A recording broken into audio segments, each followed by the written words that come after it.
My guest today is Stefanie Stantcheva. Stefanie is a professor of economics at Harvard University.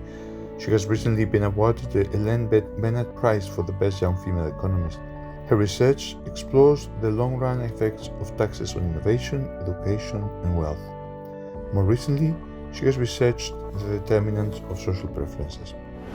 If we start with the decision to acquire education, it's a big problem in many countries, particularly in the US, that there's a huge increase in student debt because people incur very large costs when they go to college, and they have trouble repaying that debt later on. So one question is, how can we design a system so that we allow people to invest well in education, and perhaps not just once in life, but rather recurringly if it's needed, and then allow them to repay in a way that doesn't impose huge debt burdens and yet doesn't drain public finances. So that's the question I'm trying to deal with in one of my papers. And the sort of key ingredients to mimic the real world are that people face shocks throughout their lives. So it's not the case that you know exactly what your income will be, quite the opposite. Every year you can face a health shock, or there can be a recession, or there can be a trade shock that makes your sector do badly. There can be technology that displaces your skill. So we are very exposed to such risks through life. And when we invest in education, we don't necessarily know what the outcome will be. So in such a setting, actually, the right system is actually one in which people get loans for education, no matter when they acquire it. They could acquire it later in life. They could acquire it earlier. They could have a regular job training. And then they will repay in an income contingent way. So it's a system of income contingent loans, where the better you do, the higher your income, and the higher the share of your income that you repay to the government. And then if you do poorly, then you repay a much lower share or even zero of that debt. And this is actually the right balance between allowing the government to finance all this and yet somehow buffering the shocks that you may be facing throughout your work life. And we actually do a version of this in many countries already, except that we typically just limit the downside that you could be facing. Typically, all these income contingent loan systems, some of it exists in the US or in Australia, they typically forgive you part of the loan if you do very poorly, but they don't have this other aspect, which is if you do better, you can also repay more into the common pool. That's on education. How do you deal with, people, which is part of the ingredients in your model, like people could potentially prefer not to work or work less if they are going to face these taxes? Why is this not a problem for your analysis? It is definitely a problem. So if we want to go a bit more technically, when we try not to too much. Exactly, when we try to insure people against the risk that they're facing, the cost of that insurance is that we can destroy some incentives to actually work, as you say. We can also destroy some incentives to invest in education to start with, if you already foresee that part of this return will be taxed away later on. So this right system is balancing these effects. It's taking into account these incentive costs, these efficiency costs, and balancing them against the benefits from helping you acquire education and insuring you. So that's actually one of the core trade-offs in general in economics, particularly also in taxation, between equity and insurance on one side and efficiency on the other. And how do you think the systems that we see in the real world, you were mentioning some of them in the UK, in the US, their loans, although quite different, I guess. The UK may be more similar to your model. How do they look to you evaluating those programs from your perspective, from the perspective of your analysis? So they're definitely a step in the right direction, which is not everyone should normally repay exactly the same, or not everyone should repay exactly what they took out as a loan. So there must be some insurance and some sort of pooling and redistribution built into the system. But they have two aspects which are different from what should be the right system. The first is that typically they only cover the one-time formal college education that we have today. But in fact, as the life expectancies are increasing, working lives are increasing, and there's a range of shocks from technology to trade that happen to people, it's actually very strange to think that a one-off education could take care of all of this. And so in my framework, people should be allowed to sort of go back to school or acquire job training, could be vocational, could be very specialized throughout their working lives to adapt to shocks and to continue to increase their suitable human capital for the labor market. So these systems should ideally allow for that. And then the second, that doesn't exist anywhere that I can think of, right? Is there any place where they continue all these contingent loans into their whole life? These particular contingent loans, no, but in many countries, there's some almost parallel systems which try to do retraining on a smaller scale, typically, sometimes for specific sectors or regions that are declining.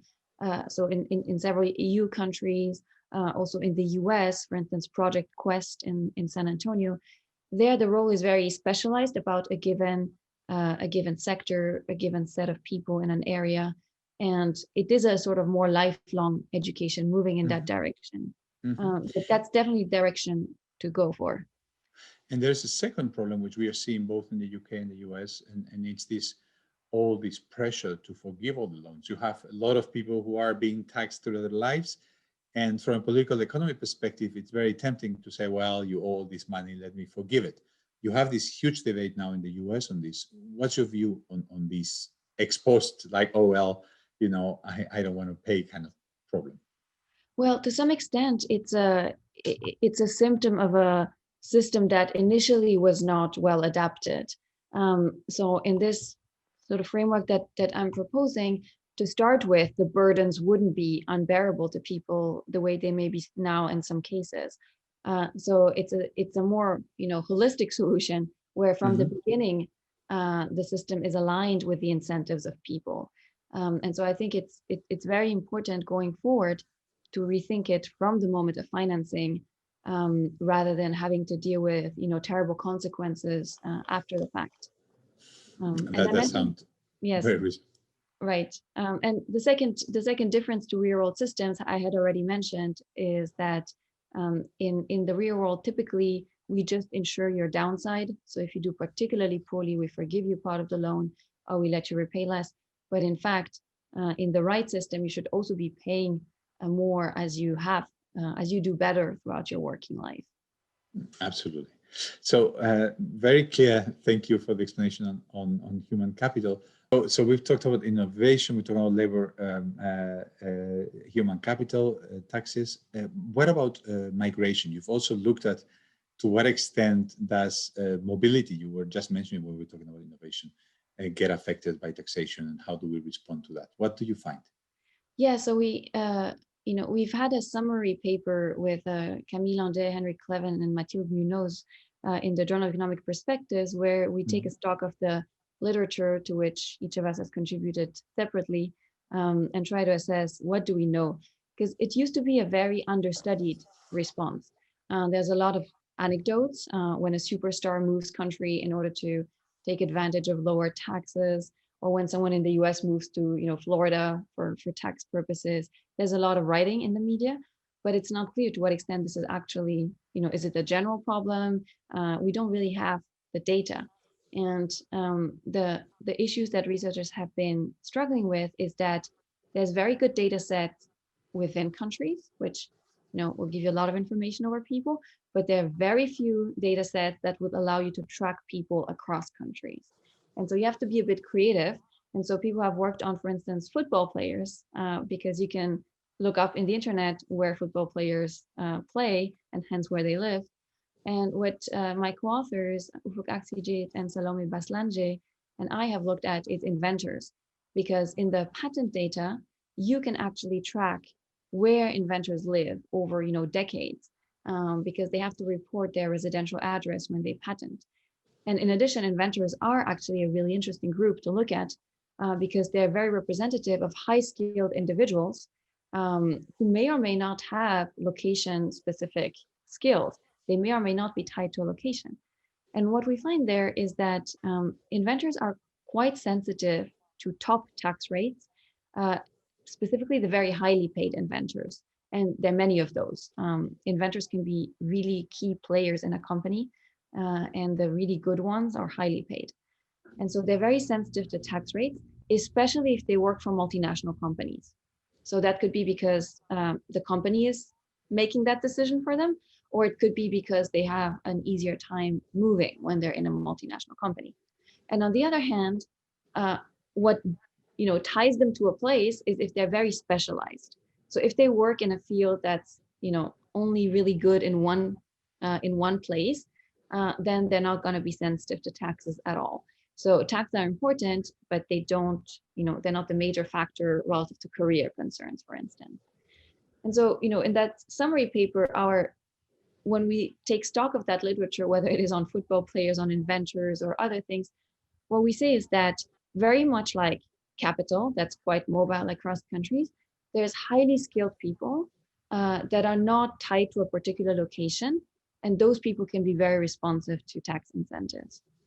And again, in our view, the policy conclusion is not to not have taxes or not have progressive taxes, but rather to try and counteract this with A, international coordination, and B, better local amenities that will actually make it attractive for these people to be in a given place. Mm-hmm. So again, one area where there has been a lot of lack of coordination inside the European Union, similar to capital taxation, there is a lot of efforts by different countries to offer privileges to those who move from other countries, and indeed, as you're saying, providing with incentives for race to the bottom and inferior to a coordinated solution. Again, Europe is hobbled here by unanimity. It's really hard to